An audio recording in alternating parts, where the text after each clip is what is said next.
So the initial excitement around franchises going and bidding for every player possible has obviously somewhat died down. Come the second, part of the auction, seen a lot more players go unsold. When we guys joined you the first time around, there was only like what four players unsold. Now if you go through it, well, there's 20 people added to that. 27, I believe. Yeah, exactly. More than 20 27. people have been added to that list. So a lot more unsold players. But you're starting to see, you're still seeing some big money being thrown around by certain franchises. But of course, now the major aspect will be to build teams, because again, you had say Mumbai Indians would splash a lot of cash. They got Pooja Vastrakar 1.9 crores, Yastaka Bhatia 1.5 crores. Steal, I would say. Definitely a steal. Even Gujarat Giants got Harleen Deol for 40 lakhs. 40 lakhs. That's also a bit of a steal for me. Deandre Doughton, another very proven player at the top level, 60 lakhs only. Then, of course, you're talking about bargains. The UP Warriors got a few in their side as well. Alyssa Healy, 70 lakhs. Again, someone with international experience, pedigree, could very well be a leader if it really came down to it. 70 lakhs. Anjali Sarvani, they got for 55. They got Rajeshwari Gaikwad for 40. Still surprised at that they only went for base price. But again, that generally has been the trend this time around. You've seen a lot of players, maybe because the funds aren't just quite there. 12 crores to build a team. Maybe that's why you're seeing, these figures not exactly rise. Because again, there weren't that many noteworthy ones. Richa Ghosh, you remember, always does well if you get a big innings ahead of the auction. And well, she's cashed in 1.9 crores and she's headed to the Royal Challengers of Bangalore.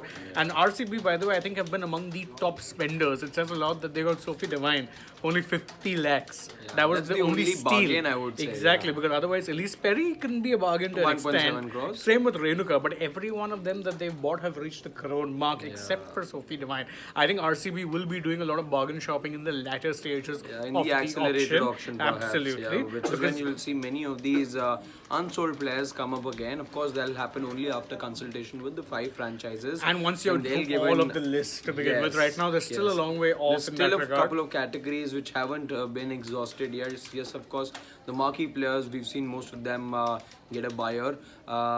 We saw other categories as well come up, but after the break, we're going to be seeing the other 2 categories, and the auction is going to be there for another couple of hours. And I will be bringing you all the latest updates. But the one name that Shane mentioned earlier on was that of Yastaka Bhatia. Well, just look at how funny life can be at times and how coincidental things could look like. Because had it not been for Smriti Mandhana's injury, she wouldn't have gotten the chance in yesterday's match. Correct. She didn't go ahead and pile on a lot of runs, but having said that, got that opportunity, got a couple of boundaries, some runs under her belt, and manages the following day itself. Managed to find a very nice little bit. Yeah. In fact, if you're talking about team building, I think the UP Warriors so far have been that side. They've only really spent big money, you can say, on Deepthi and Sophie Eccleston. Beyond that, it's been 1 crore, 70 lakh, 55 lakh, 40 lakh. They have 7 players Deepthi already. Was 2.7? Deepthi was 2.6. So beyond that, though, that's a lot of, they've been really, really smart, let's say. And in fact, we have a comment saying King D says so many players getting unsold, specifically bowlers. Team came up with no strategy. I disagree with that, King D. I don't know about that. See, and this is my take on it, is that normally speaking, you saw the last category before we went to break was spinners. How many foreign spinners do you see really get sold even in the men's IPL? Not that many. You'll have maybe a few. I mean, don't forget the likes of Zampa and all have struggled to find buyers. Zampa have struggled. Exactly. This is, let's say... it's auction dynamics. Yeah, auction dynamics. And because of course you'd want to turn to Indian spinners if any day. And don't forget, India has a lot of spinners in the women's, the talent pool is there. So I think that's always going to happen. I think strategies even in men's cricket is, barring let's say Rashid Khan or now a Vanindu Hasaranga, globally, these are players you for sure want, but you won't see Negard struggle, let's say, and Zampa struggled in the past. Zampa again this year got picked up, but even that was like very, very close. I think he went in the accelerated, if I'm not wrong. Or he didn't go for much money. See, that's how it is. You generally speaking, a foreign player slot is valuable. So if you're going to be playing a spinner, you'd either have to have a lack of spinners whatsoever, or you just went in at the last moment because you needed a spinner. I think in that sense, I think there is strategy. But the strategy is very, very... I'd say the strategy is in place for all teams because they knew the players that they wanted. Look at Mumbai for that matter. They didn't shy away. Delhi as well, didn't shy away from splashing the cash for a couple of players. And when it came to the Indian speedsters, I would say, and again there were, the franchises were quick to latch on to the Remember, Indian Renuka had a spinners. fair few bids. Yeah. So yeah, with the spinners, of course, they let go of many spinners, especially overseas spinners.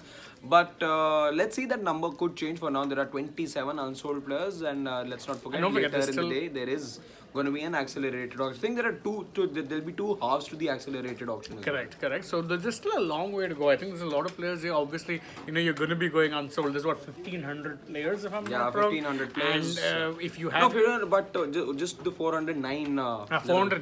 409 players. Even then, with every one of the teams having even 18 slots, that's going to be a lot of people going unsold. And you need a minimum of 15, by the way. Exactly. So even if you go by every one of them taking a minimum of 15, that means 75 players of those 400. Yeah. So that's still not a very big margin. So I think teams are being strategic. And don't forget, of these 5 team owners, 3 of them have experience of sitting in multiple auctions. So they know. They would have done their homework, I'm sure. And they would have realized which of the players will go for what.